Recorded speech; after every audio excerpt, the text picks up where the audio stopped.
princípio de ordem dentro dessa consciência que Bert nos demonstrou, ele atua de uma forma bem simples. Na família, a ordem é dada pelo fato de que alguém chega antes no sistema familiar do que outra pessoa. E essa ordem, ela produz, portanto, uma hierarquia natural. Por exemplo, eu tenho pais que, por sua vez, têm filhos, esses filhos crescem, eles vão crescer, então depois vão ter também eles filhos, então eu vou ter avós, pais e netos, num fluxo de hierarquia absolutamente natural. Nós até chegamos a brincar e dizer que essa ordem natural da família, ela pode ser expressa de uma maneira bem simples. Quem vem primeiro, quem vem em seguida, ou quem vem depois, ponto. E costumamos brincar que a parte mais importante desse princípio é o ponto, porque nada do que você fizer vai modificar essa ordem natural. Entretanto, é preciso esclarecer muito bem aqui que essa ordem natural não pressupõe obrigatoriamente obediência. É uma ordem de respeito, é uma ordem de amor. E significa muito mais respeito do que qualquer outra coisa. Não tem a ver com a hierarquia militar, por exemplo, onde uma pessoa precisa obedecer a seguinte. Na verdade, se nós observarmos dentro das famílias, a obediência pura e simples não levaria a humanidade à frente, já que se uma geração repete e copia e obedece totalmente o que a geração anterior fez, então não haveria evolução. É mais do que esperado, portanto, que haja uma certa desobediência de uma geração em relação à geração anterior, já que muitas vezes uma geração quer que a outra faça aquilo que ela quer que seja feito, sem observar que existe uma evolução de contexto. Se nós fizermos exatamente aquilo que os nossos pais fizeram, a humanidade não evoluiria. Porém, essa desobediência também precisa ser feita dentro de uma postura de extremo respeito pelo que aconteceu antes. Bert tem uma frase bonita nesse sentido, que os filhos podem desobedecer os pais com uma postura que seria mais ou menos descrita da seguinte maneira, como se eles estivessem diante dos pais e dissessem: por favor, papai e mamãe, me olhem com carinho se eu fizer as coisas um pouquinho diferente do que vocês fizeram. E assim, através dessa postura respeitosa, a desobediência produz um bom efeito e leva a uma adaptação do contexto para a nova geração em relação à anterior, sem, contudo, desprezar a contribuição enorme e sem deixar de ser grato a tudo que a geração anterior fez pela nova geração. Essa ordem produz toda sorte de bons efeitos quando é obedecida.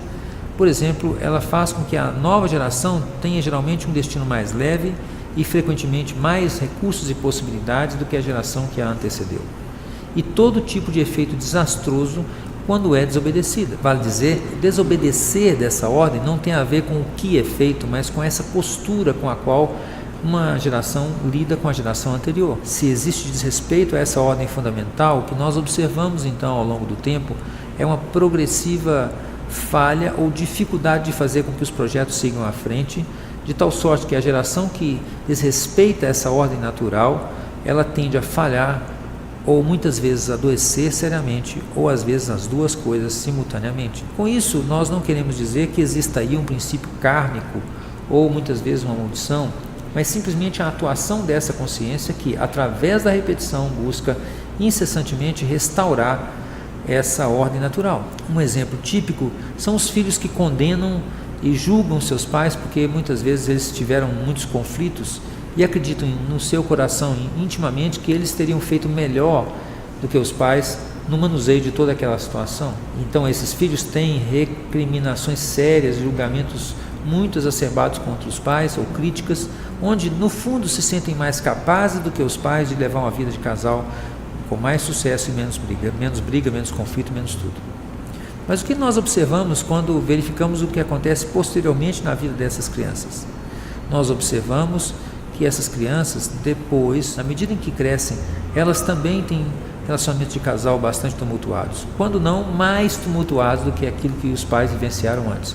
Às vezes elas nem sequer conseguem sustentar um relacionamento de casal que dure. Então nós podemos observar que aí atua um princípio onde essa consciência, através desse processo de falha progressiva e através da dor e do sofrimento criado por essa repetição desastrosa, leve a pessoa envolvida a refletir e se conscientizar de que ela, na verdade, não é mais capaz do que os pais de lidar com a situação conflituosa em questão. Talvez aí essa pessoa possa voltar aos pais e dizer, numa postura humilde: Queridos pais, eu achei que eu sabia o que era melhor para vocês, mas na verdade eu não estou fazendo melhor do que vocês. Queiram, por favor, me abençoar e me dar o seu amor e olhar para mim com carinho, se eu apenas fico na posição de filho e não mais interfiro no seu relacionamento de casal. Na verdade, mamãe, para mim é uma bênção que você tenha escolhido esse papai, porque foi assim que eu vim. Para mim, papai, é uma bênção que você tenha escolhido essa mamãe para mim, porque foi assim que eu ganhei a minha vida. Eu sou de vocês apenas o filho. Quando a gente consegue então chegar a esse movimento dentro da alma, no fundo do nosso sentimento, e fazermos isso com sinceridade, essa ordem essencial é restaurada e então novamente nós podemos sentir o fluxo do amor de uma geração para outra, e aí inicia-se um processo de reordenação que leva a colocar essa ordem essencial novamente no lugar, com todos os efeitos que correspondem.